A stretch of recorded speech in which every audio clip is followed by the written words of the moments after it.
자, 이번 시간에는 여러분들이 전산회계 2급 96회 기출문제 먼저 제가 풀어드릴게요.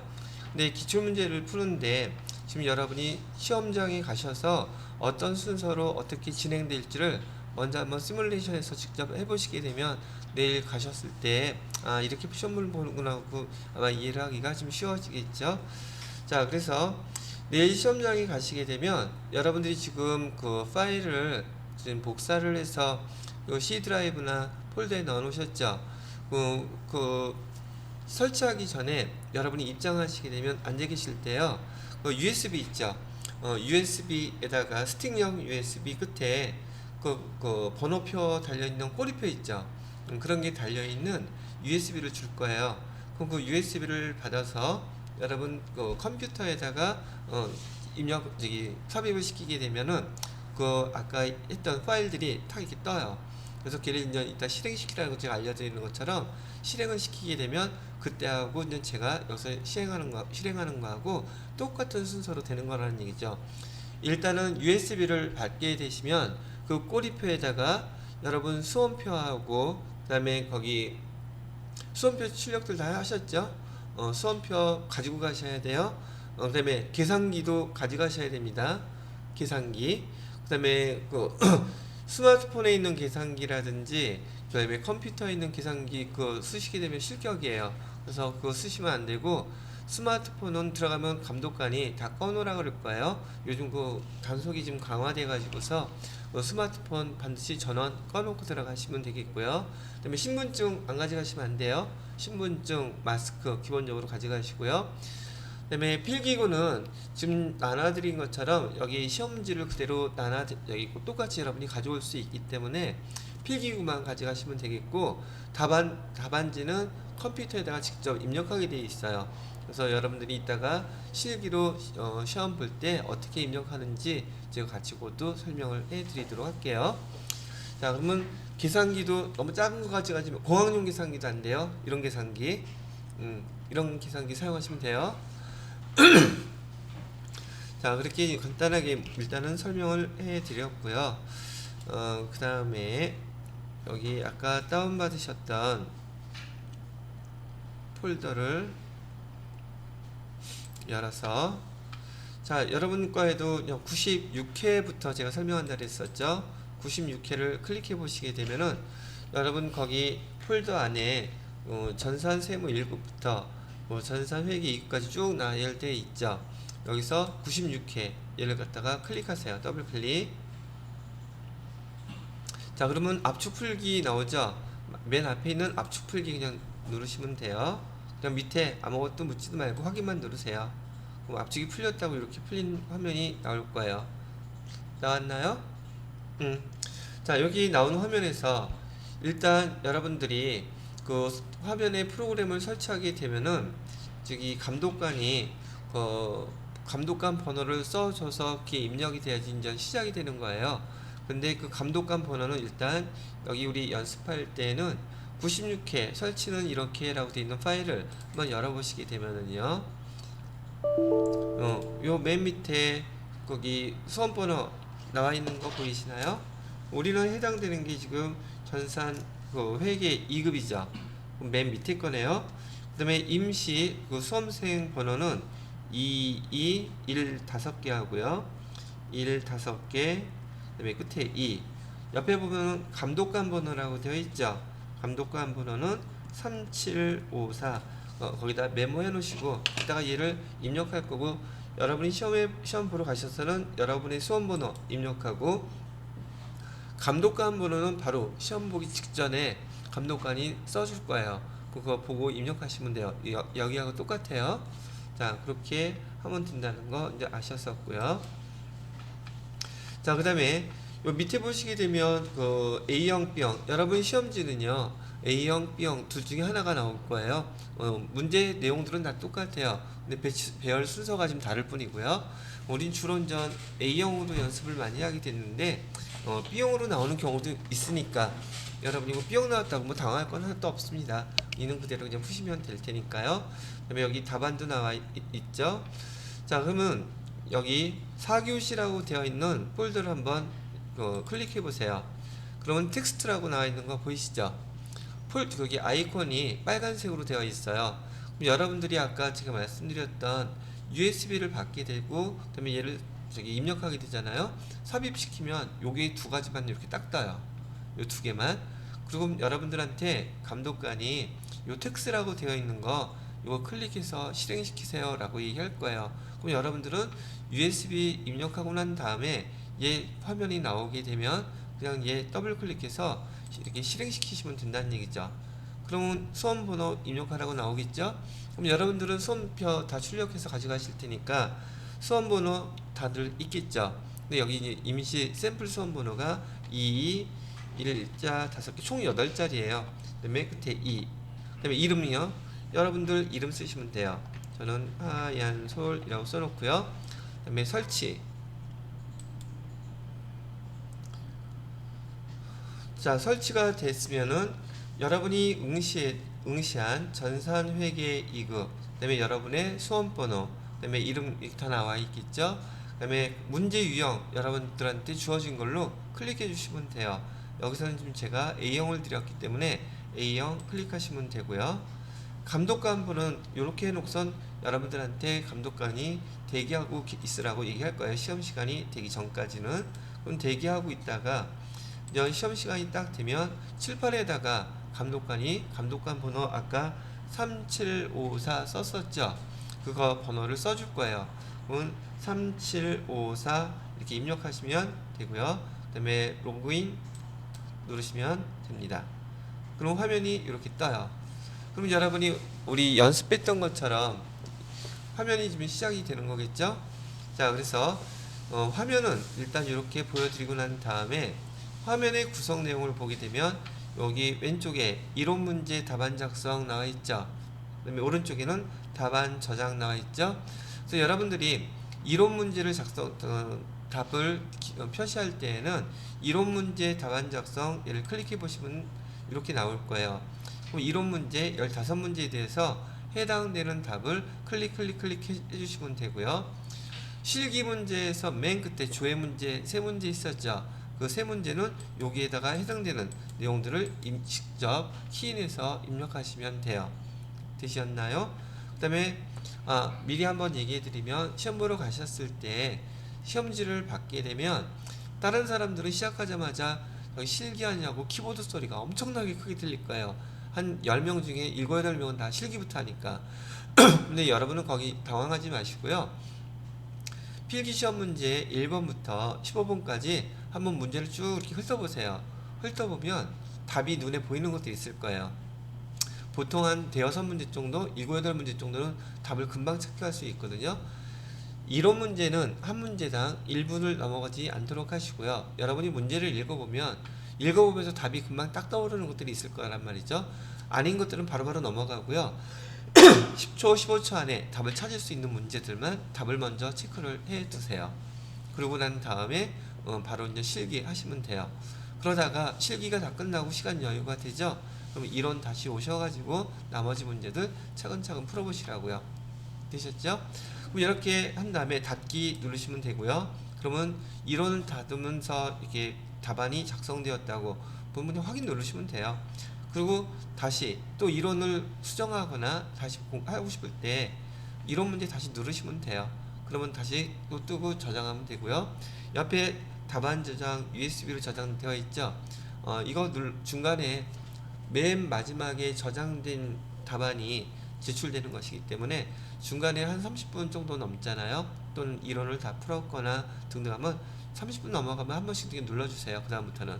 그래서 감독관이 몇 분 남았습니다 이렇게 얘기할 때 그때 한번 더 누르고 문제 풀어보다가 맨 마지막에 끝난 것 같으면 답안 저장하고 여기 나가기 하면 돼요. 근데 이게 나가기 하는 거 주의하셔야 돼요. 이게 나가기 하면은 다시 못 들어가요. 그러니까 나가기는 어지간해서 누르시면 안 되겠죠. 다 끝났다고 내가 확인하고 여기 USB 저장해 놓고서는 그 다음에 나가기 누르시면 돼요. 되시겠죠? 근데 어차피 얘는 지금 실기를 우리가 해야 되는 파트죠. 근데 제가 96회에서 지금 이론 문제부터 실기까지 천천히 하나씩 다 풀어드릴 테니까 같이 한번 보시고 문제가 어떤 식으로 나오는지, 그리고 요 위에 보시게 되면 지금 여러분 그 수험 정보가 다 나와 있죠. 수험생 정보 여러분이 입력했던 게 이 위에도 표시가 이렇게 되어 있으니까 틀리지 않는지 한번 잘 확인해 보시면 되겠어요. 자, 하나 주의해야 될 거는요, 여러분이 USB를 받고 컴퓨터에다가 설치했죠. 그러면 설치하자마자 우선 마우스가 제대로 움직이는지 한번 꼭 빨리 검토해 보시고, 그 다음에 그 메모장이나 워드 파일 아무거나 하나 열어 가지고서는요, 키보드 입력 제대로 제일 잘 되는지 한번 먼저 해보세요. 그 기다리는 시간 동안에. 그러니까 너무 늦게 가면 안 되겠죠. 뭐 당황스럽고, 중간에 컴퓨터나 프로그램 키보드나 마우스가 움직이지 않아서 자리를 바꿔주게 되면 입력됐던 데이터 다 날아간단 말이죠. 그러면 되게 당황스럽고 머리 멘붕 생겨요. 그러니까 들어가셔서 기다리는 동안에 키보드, 마우스 이상이 있는지 없는지 한번 쭉 다루어 보시라는 얘기예요. 아시겠죠? 됐어요. 자, 그러면 실기는 이따가 우리가 실무 연습할 때 보기로 하고, 잠깐 여기 내려놓으시고요. 시험 문제에서 아까 우리 폴더에서 보시게 되면은 여기 2급에서 전산회계 2급 A형 있죠. A형 더블 클릭해서 문제를 열어보도록 할게요.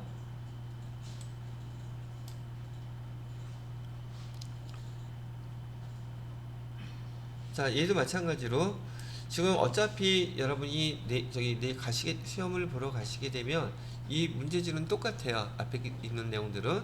그러면 그 첫 번째 1번 USB 수령하고요. 그러면 거기 그 꼬리표에다가 응시 종목 확인하고 뭐 하라고 나와 있죠. 두 번째 USB 넣고서 설치하세요. 조금 전에 봤던 거 그대로 설치하시면 되겠고요. 그 다음에 세 번째 수험 정보, 여러분 수험 번호라든지 이름 입력하라는 얘기고요. 그 다음에 설치하게 되면 되고요. 그렇게 대기하고 있고, 다 입력하고 난 다음에 당연히 감독관 번호 받기 전까지 기다리게 되겠죠. 그 동안에 시험지를 갖다가 A형이라든지 B형 여러분들한테 시험지를 감독관이 나누어 줄 거고요.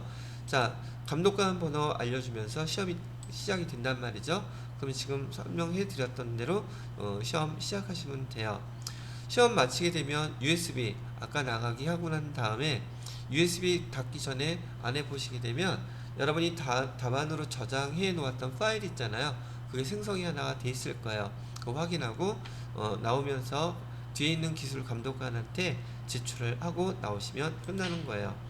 자, 그래서 거기 전반적인 해당되는 사항들은 이따가 여러분 여기 어차피 가서 보실 거긴 하니까 미리 한번 천천히 잘 읽어두게 되면 긴장하지 않은 상태에서 어떤 내용인지 다 구분할 수 있게끔 읽을 수 있다는 얘기죠. 이따 한번 꼭 읽어보시기 바라고요. 자, 그러면 이제 이런 문제, 이렇게 문제를 푸시게 되겠죠. 그럼 이런 문제 1번 문제부터 한번 볼게요. 자, 지금 여기 객관식 이론 문제는 총 15문제고요. 한 문제당 2점씩이에요. 자, 그럼 우리가 배웠던 대로 이론 문제가 어떤 식으로 이거 6월달이면 지지난달에 시행됐던 시험 문제 제일 따끈따끈한 거예요. 요거부터 한번 해보겠습니다. 1번 다음 중 유동자산에 해당되지 않는 것이 뭡니까? 라고 물어보고 있죠. 이건 계정 우리 암기하고 있으면 답이 뭔지 금방 눈에 보이시죠? 유동자산 아닌 거 뭐 있어요? 요런 걸 찾으라고요. 요런 거 빨리 찾을 수 있는 답 정확하게. 그러면 시간도 벌 수 있고 점수도 딸 수 있죠. 그래서 보라는 거예요.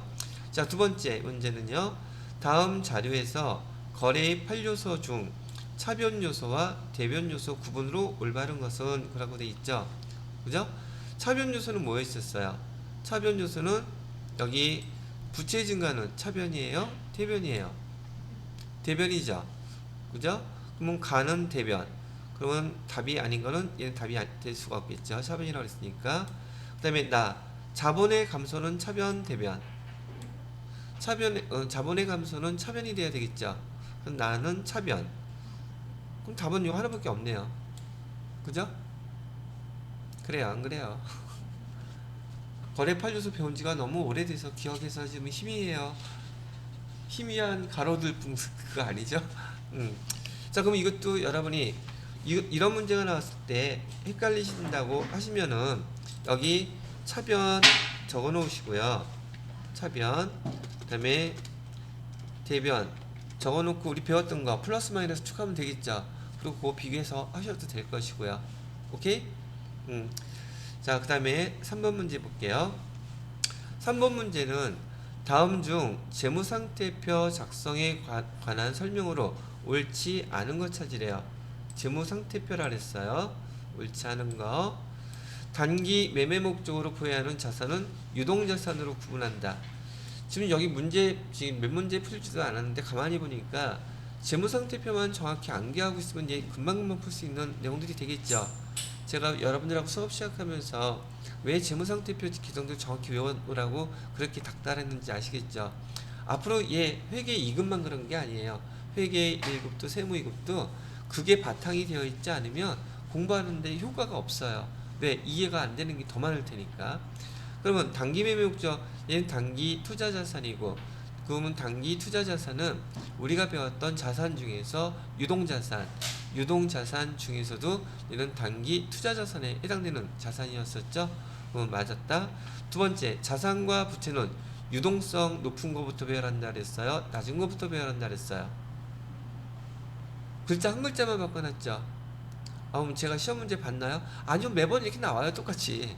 그러니까 많이 아까 수영 씨가 얘기했던 것처럼 수업을 갖다가 문제를 한 4, 5, 6회분만 이렇게 풀어보시잖아요. 반복돼요. 여러분들한테 물어보는 질문들이. 그러면 답은 2번이 답이겠네요. 그죠? 자, 자산과 부채는 원칙적으로 상기하여 표시하지 않는다. 즉 총액주의로 기록한다 그랬었죠. 그래서 총액주의. 4번 보고기간 종료일로부터 1년 이내 상환되어야 되는 거 단기 차입금 등은 유동부채로 분류한다. 당연히 여러분이 보시기에도 이 정도는 고개 끄덕거리면서 당연하지 라고 하시겠죠. 자, 그래서 지금 여기 3번 문제까지 풀어봤고요.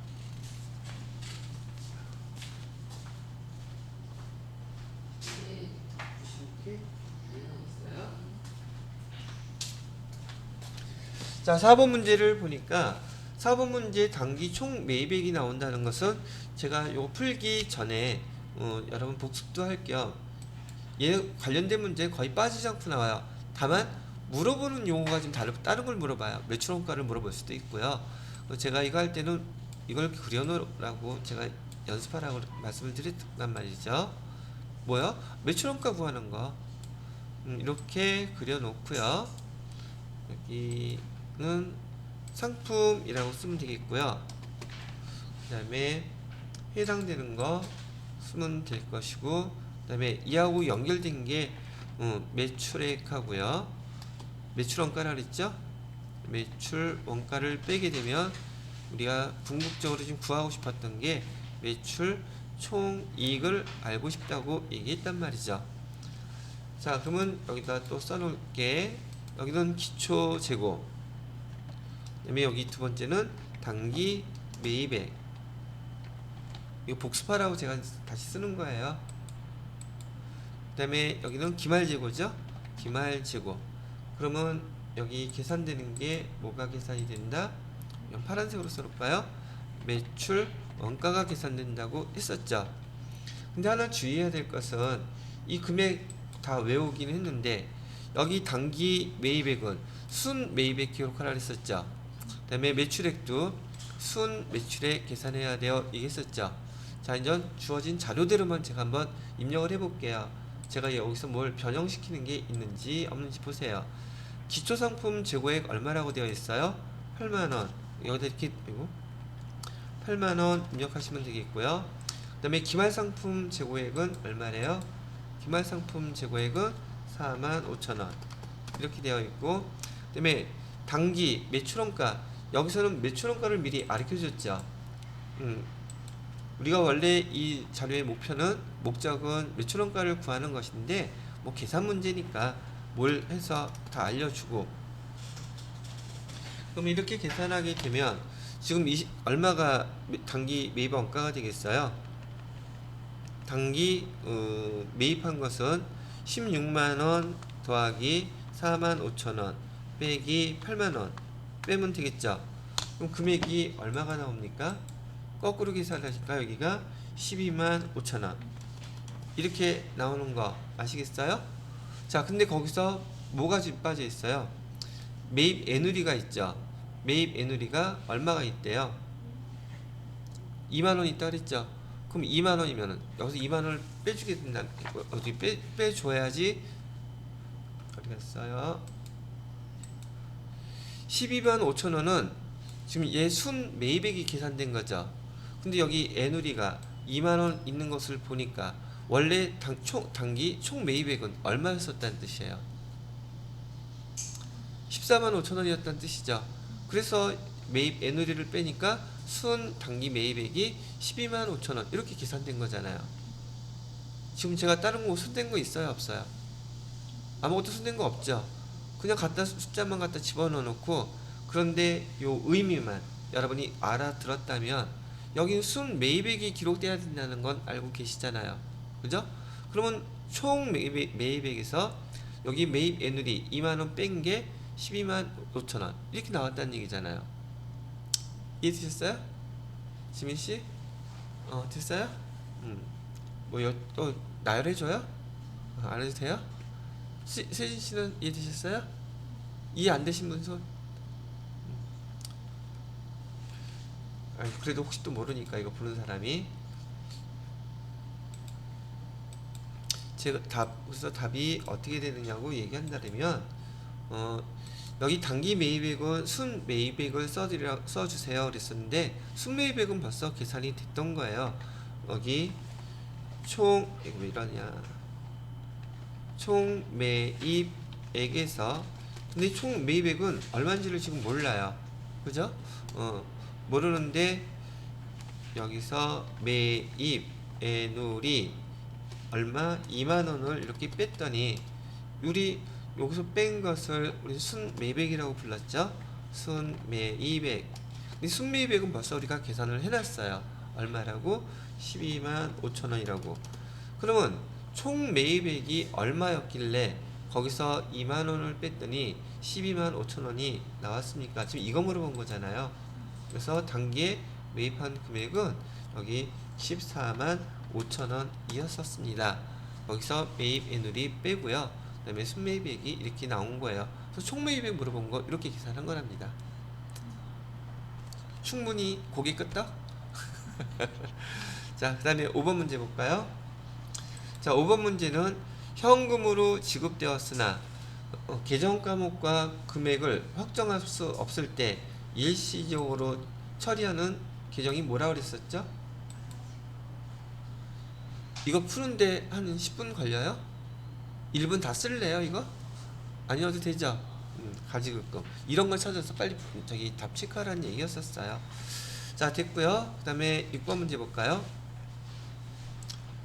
6번 문제는 다음 중 계정 잔액의 표시로 옳지 않은 것은 그랬는데, 지금 계정 잔액은 자기 계정 자기 자리에 남는다 그랬었죠. 자, 봐요. 예수금은 자산인가요? 부채인가요? 자본인가요? 부채죠. 유동부채예요. 그럼 부채니까 잔액도 자기 자리에 남아있죠. 맞는 거고요. 토지는요? 토지는 자산이죠. 잔액이 대변에 나오면 안 되죠. 그럼 얘가 틀렸네요. 그 다음에 보통예금은 자산 계정이니까 자산 차변에 남아있고, 외상매입금 부채죠. 대변에 나와있고. 답이 2번이 답이네요. 이것도 오래 걸릴 게 아니었었죠. 자, 봐요. 회계 2급에서 여러분들한테 물어보는 거는 결국 계정만 물어봐요. 왜? 기초과정이기 때문에 이 계정을 모르게 되면 자산인지 부채인지 자본인지 구분을 못하면 뒤에 배워도 백날 소용이 없기 때문에 자격시험에서도 가장 기본적인 계정들을 많이 물어본다는 얘기죠. 자, 그러면 7번 문제 볼게요. 단기에 발생한 비용 중에서 차기분을 이연하는 이유가 뭐예요? 차기분으로 이연하는 것은 올해 손익계산서에 올해 것만 들어가야지 내년 게 들어가면 안 되는 거죠. 그죠? 그래서 여기 지금 물어보는 것은 비용이라고 그랬어요. 그죠? 현금주의 인식? 현금주의라면 이걸 아예 하지도 않았겠죠. 두 번째, 단기 순이익의 과대공시. 올해 비용이 많이 들어가게 되면 이익이 더 증가해요? 감소해요? 비용이 많이 들어가게 되면 이익은 감소하겠죠. 그럼 과대공시가 아니죠. 그죠? 이해가 되세요? 그래서 얘 물어보는 그 항목에서도 지금 여기 손익의 이연이 어떤 개념을 갖고 있는지 그걸 갖다가 여러분들한테 지금 물어보는 항목이란 말이죠. 그 다음에 손익의 이연을 시키는 이유는요, 바로 얘 때문에 그래요. 손익의 이연을 시키는 것은 올해 들어간 수익이나 비용은 올해 거에, 내년에 발생한 것은 내년 거에 그렇게 반영을 하기 위해서 수익, 비용, 대응의 원칙에 따라서 얘를 갖다가 이렇게 반영을 하는 것이다. 이 문제는 좀 낯설기는 하겠지만은 뭘로 기억하면 된다? 손익의 이연은 왜 합니까? 수익, 비용, 대응의 원칙을 갖다가 준수하기 위해서 하는 것이라고 봐주시면 된다는 얘기예요. 보셨죠?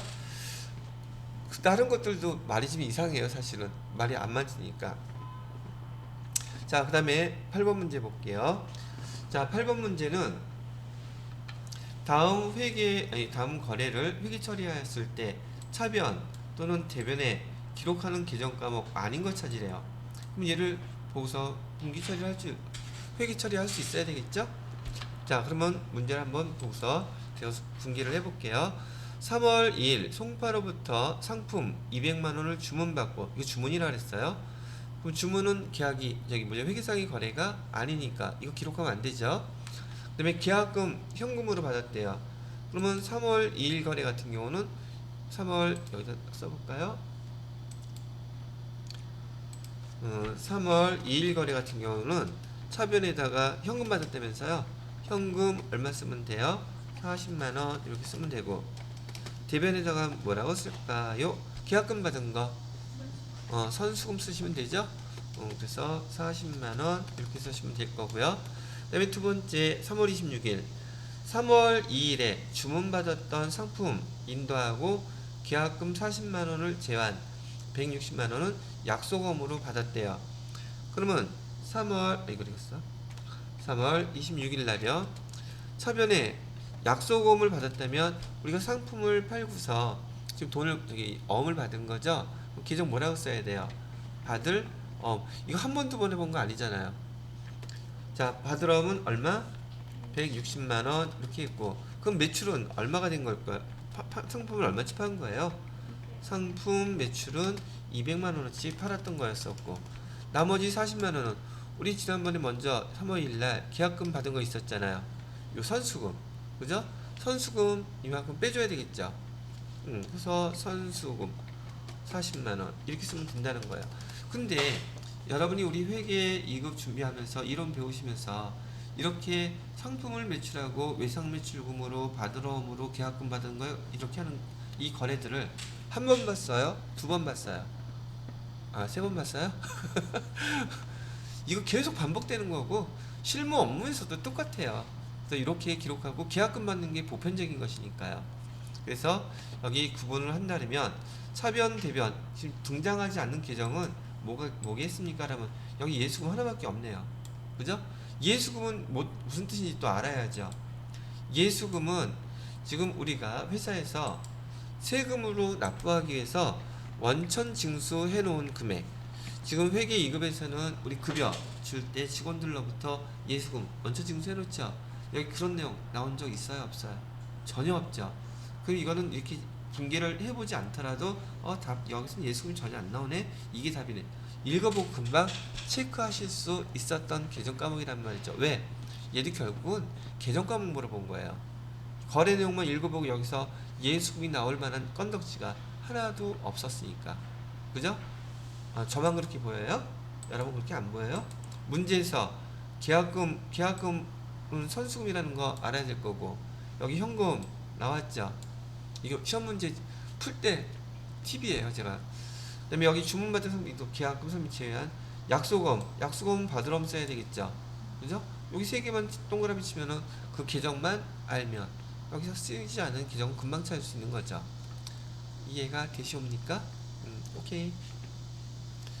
자, 그 다음에 너무 어려운 거 나왔다. 회계상 거래에 해당되는 거, 화재로 인해 상품 일부 파손됐으면 얘 지금 회사의 재산에 변동이 생기죠. 그럼 이게 회사의 뭐예요? 회계상 거래 맞죠? 2번은 채용, 3번은 선정. 선정인데 뭐가 바뀌는 게 아무것도 없죠? 그 다음에 임차의료 결정. 다 나왔던 용어잖아요. 또 한 번 써드려요. 회계상의 거래 아닌 내용들 주로 주문이라든지 그 다음에 계약이라든지 그 다음에 채용이라든지 그 다음에 또 뭐 있었어요? 담보라든지 그 다음에 결정이라든지 약속이라든지 이런 단어들은 다 회사의 재산에 변동사항이 생기지 않는 내용들이므로 우리는 회계 담당자 입장에서는 회계상의 거래라고 하지 않는다 얘기를 했다는 얘기예요. 오케이? 근데 여기 또 하나 들어갔다. 선정. 선택하기만 했다는 뜻이니까요. 이해되시옵니까? 자, 그 다음에 10번 내용도 한번 볼게요. 10번 문제는 내용 연수 경과에 따른 감가상각비 변화를 나타낸 그래프 감가상각 방법 관련 없는 거라 그랬어요. 이거 뭐라 그랬었죠? 얘는 지금 제가 설명해 드린 적 있나요? 없어요? 그럼 해줄게요. 자, 봐요. 감가상각비는 우선 여기 옆에다가요, 제가 정액법부터 쓸게요. 정액법은 매년 감가상각할 때 일정한 금액이 계속 감가상각이 됐었죠. 그 감가상각비의 그래프는 이렇게 일직선이에요. 여기에 지난번에 제가 예를 들어 드렸던 감가상각비는 아마 90만원이었을 거예요. 정액법으로 감가상각비를 계산하게 되면 매년 90만원 똑같죠. 얘가 감가상각비 그래프예요. 그럼 여기에다가는 여기 1년 지났을 때, 2년 지났을 때, 3년 지났을 때 감가상각비는 매년 똑같겠죠. 그게 정액법이었었잖아요. 여기 1년, 2년, 3년 지나도 감가상각비는 매년 똑같아요. 자, 그렇다면 감가상각 누계액은 어때요? 감가상각 누계액은 매년 90만원씩 감가상각비가 발생하니까 2년 되면 비용이 180만원이 되겠죠. 3년이 되면 270만원 되겠죠. 4년이 되면 360만원 되겠죠. 즉 감가상각 누계액의 그래프는 이렇게 비례법으로 똑같게 1년이 지날 때마다 90만원, 180만원, 270만원 비례해서 올라가겠죠. 그럼 얘는 뭐에 대한 그래프가 되느냐? 얘는 감가상각 누계액의 그래프가 이렇게 돼요. 누계액 뭐에 대한 거요? 얘는 정액법을 얘기하고 있는 겁니다. 지금 정액법. 거기에 반해서 정률법은 똑같은 금액을 감가상각을 하더라도 초기 년도에 감가상각비가 되게 커요. 그래서 지난번에 제가 첫 번째 감가상각비 계산했던 거 금액 보시면 첫 번째에 200만원이었었어요. 두 번째에는 거기 금액이 떨어져서 거기 120만원이었었고 세 번째는 75만원이었었어요. 안 믿어져요? 해봐드려요? 그때 취득원가는 500만원이라고 했었고요. 그 다음에 내용연수는 5년이라고 했었고, 그 다음에 잔존가치는 50만원이라고 했을 때, 지금 얘를 정률법으로 계산하게 되면 처음에 미상각잔액 500만원 곱하기 정률은 40%로 알려준다 그랬었죠. 이렇게 40%가 됐던 20%가 됐던 알려줄 거예요. 근데 금액은 어차피 계산하는 방식은 똑같으니까 첫 번째 감가상각비는 얼마가 계산돼요? 200만원 계산되죠. 두 번째 미상각잔액은 얼마가 된다고 그랬어요? 500만원에서 200만원을 뺀 거죠. 그럼 300만원. 미상각잔액 곱하기 정률은 똑같다 그랬어요. 율이 똑같으니까 40% 하면 금액이 얼마가 나와요? 120만원 나오죠? 그럼 세 번째 해에 미상각잔액은 얼마예요? 180만원이죠. 여기 똑같이 또 40% 이렇게 하시게 되면 금액이 얼마로 계산돼요? 72만원 계산되죠.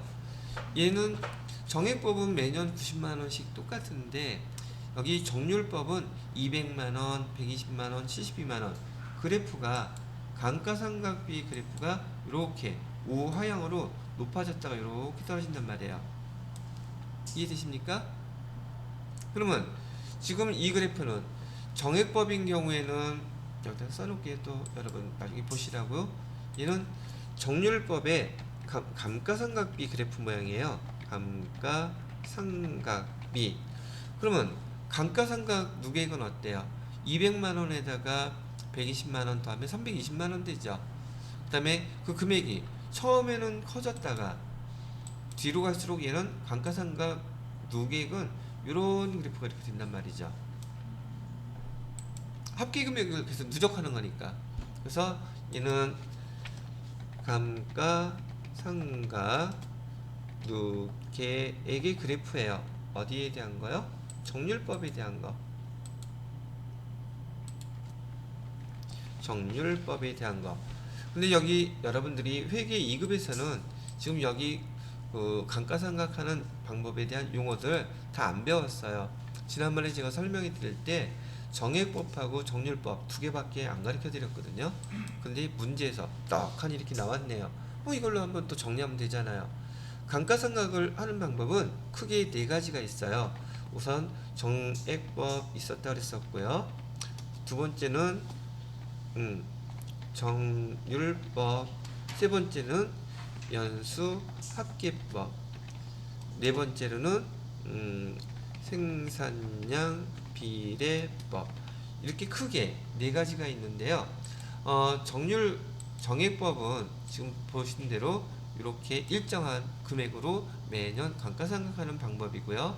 그다음에 정률법하고 연수합계법, 생산량 비례법은요.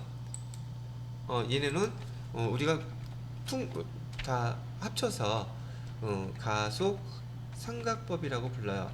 이 가속상각법은 첫 번째 초기년도에 감가상각비가 항상 정액법보다는 항상 더 많아요. 이 정률법처럼. 그래서 이 세 가지 방법에 초기년도 감가상각비는 정액법보다 항상 많다. 그리고 나중에 계산을 해보게 되면 감가상각비가 큰 순서대로 나열을 하려면 정률법으로 계산한 감가상각비가 가장 커요. 그 다음에 두 번째로는 연수합계법. 제일 작은 게 여기 정액법이에요. 그 다음에 생산량 비례법이나 이런 것들은 별로 많이 나오는 방법은 아니고요. 여기 밑에 나와 있는 10원에 이중체감법이라는 것은 정액법 곱하기 2를 해준 거예요. 정액법 곱하기 2를 계산해 준 게 이게 이중체감법이라고 얘기하는 것이랍니다. 그럼 이유야 어떻게 됐든 간에 지금 여기서는 다른 건 모르더라도 감가상각비 변화의 그래프와 관계 없는 거 물어봤잖아요. 그죠? 나머지 것들은 다 곡선이에요. 이렇게 가속상각법이기 때문에 얘는 지금 감가상각비를 나타낸 것이고 똑같이 제가 구분해서 나타낸다면 얘에 대한 감가상각 누계액은 이렇게 나타날 거란 말이죠. 그러면 여기서 해당되지 않는 거 또 여러분이 배운 거 뭐밖에 없어요? 이거밖에 없잖아 지금. 답은 뭐가 답이 되겠어요? 2번이 답이 되는 거예요. 그래서 이해되시겠는지요?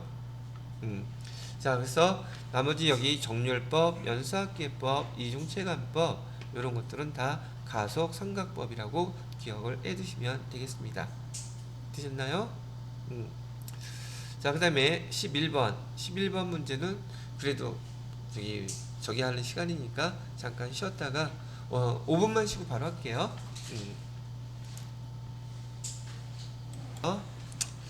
여기 11번 문제를 보시게 되면 얘 또 뭐 물어보고 있어요. 또 계정 물어보고 있잖아요. 그죠? 비유동부채에 해당되는 거 뭔가요? 어떤 게 비유동부채예요? 내 눈에 보이는 거 하나밖에 없네. 그죠? 여기 선생님이 유동성 장기부채인데요.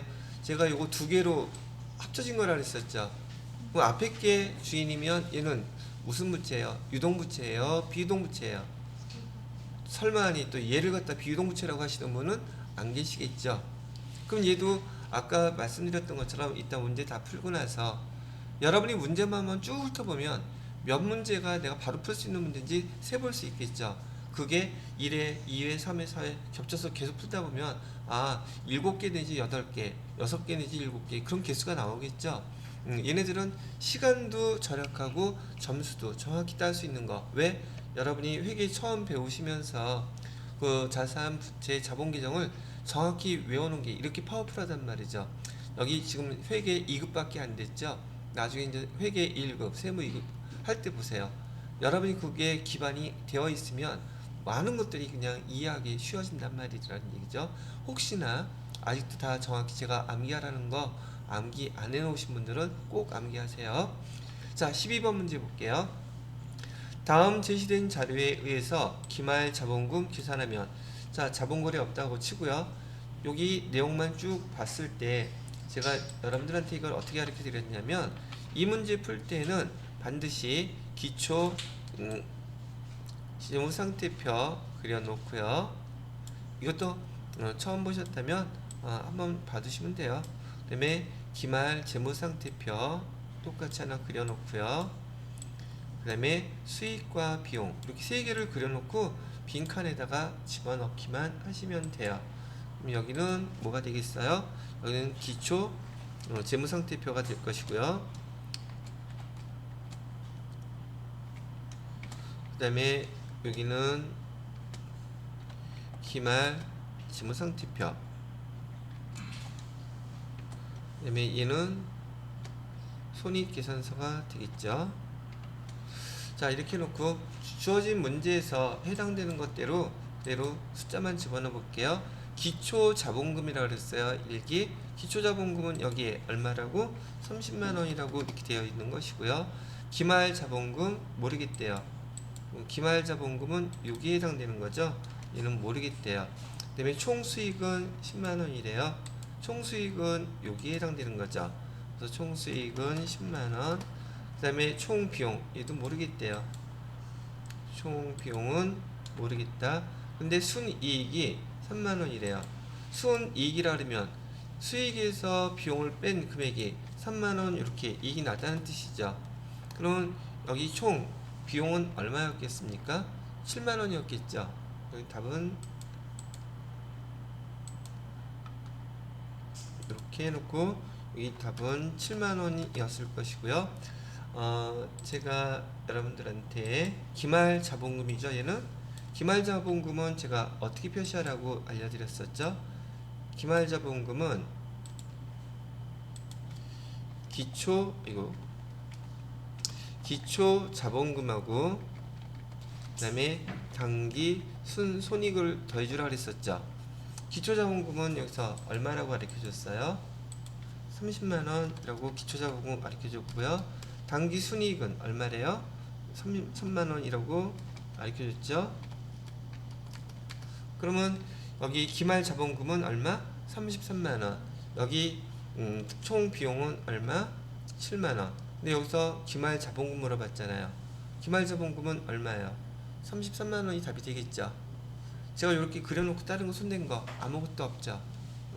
제가 예전에 설명해 드린 이런 내용들 한번 보시고 나서 그렇게 연습만 하시면 되겠다는 얘기죠. 자, 그 다음에 1기는 이렇게 됐고요. 다음 뭐 물어봤어요? 2기 물어봤죠. 2기는 이번엔 기초자본금, 얘는 모르겠대. 초록색으로 해놓을게요. 기초자본금은 모르겠다고 해놓고요.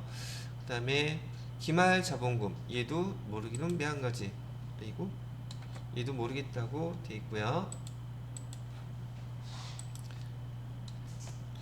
자, 그 다음에 총수익은 40만원이래요. 총수익 이쪽에다 파란색으로 초록색으로 총수익은 40만원. 그 다음에 총비용은요, 총비용은 33만원.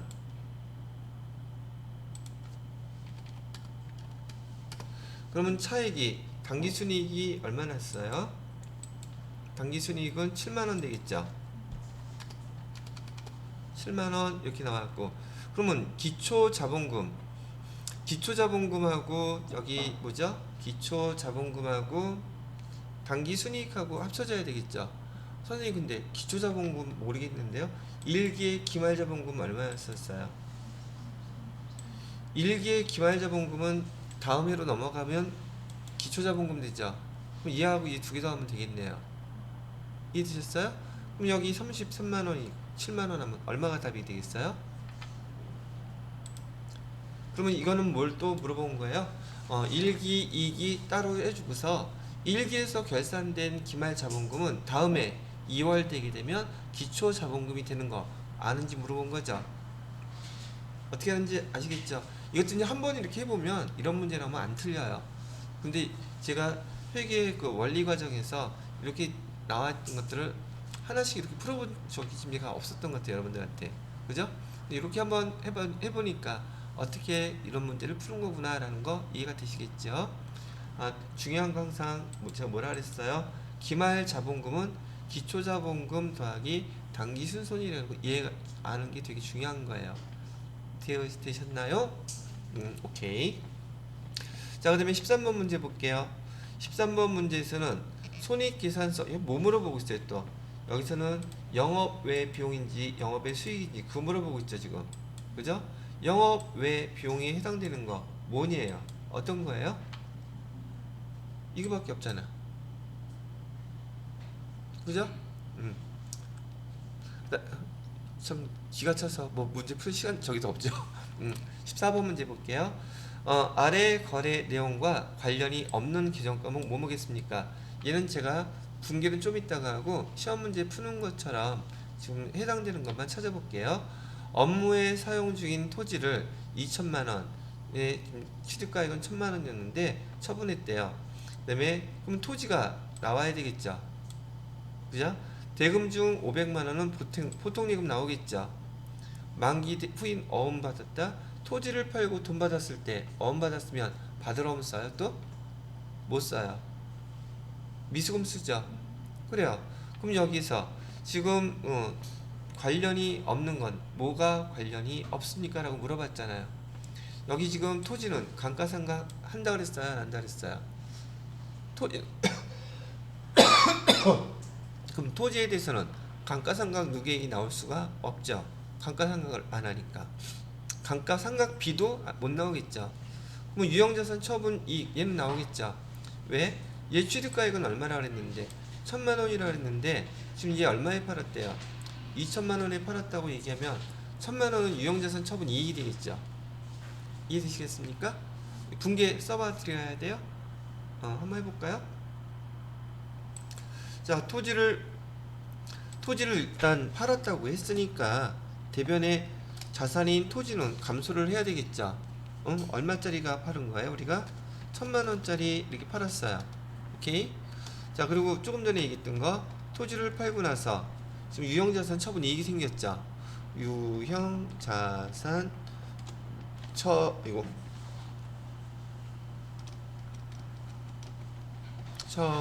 이익 얼마? 1,000만 원. 자, 됐고 차변에 우리가 2천만 원 받을 게 생겼죠. 근데 2천만 원 중에서 차변에 지금 500만 원은 뭘로 받았대요? 보통 예금으로 500만 원 이렇게 받았어요. 얘기하는 것이고, 자, 그 다음에 나머지는 아직 못 받았죠. 그래서 미수금 해서 금액은 얼마가 되겠습니까? 얼마? 1,500만 되겠지. 이렇게 하게 되면 여기에 해당되는 거래 내용들이 분기가 돼 있고 계정도 알겠죠? 아까 여기 14번 문제는 아까 나왔던 내용하고 비슷한 내용이잖아요. 그죠? 제가 문제만 거래 내용을 읽어보고 계정 등장하는 거 보고서 해당되는 거 안 되는 거 찾았던 것 뿐이에요. 근데 분계는 이렇게 할 줄을 아시게 되면 금방 될 것이고요. 자, 그 다음에 15번 문제 볼게요. 여기서도 이런 식으로 문제가 나왔네요. 경영 성과에 영향을 미치는 거래라고 했는데 경영 성과는 지금 재무제표 중에서 무엇을 뜻하는 거라고 그랬습니까? 손익계산서죠. 그럼 손익계산서가 나온다면 손익계산서는 수익이나 비용이 나와야 되겠죠. 그러면 1번 같은 거 보세요. 예수금은 부채죠. 그다음에 보통예금은 자산이죠. 얘는 손익과 관련이 없죠. 2번 미수금, 현금. 미수금도 자산, 현금도 자산. 얘도 수익과 비용 계정하고 상관이 없죠. 그 다음에 3번 통신비. 통신비는 비용이죠. 답은 얘가 답이겠네요. 그 다음에 4번은 차입금. 얘는 단기 그게 부채죠. 부채고 현금 상환했다 하면 자산이니까 얘도 그럼 결국 얘는 뭘 물어본 거예요? 우리 거래 종류에서 우리 배웠던 교환 거래인지 손익 거래인지 그다음에 혼합 거래인지 그런 거 구분하는 내용하고 똑같죠. 이해되셨어요? 그렇게. 자, 그렇게 해서 지금 여기까지 우리 전산 회계 2급 이론 문제 1번부터 15번까지 쭉 한번 다 풀어보셨답니다. 자, 그러면 이론 문제는 여기서 마치고 바로 이어서 이제 실기 한번 풀어보도록 하겠습니다.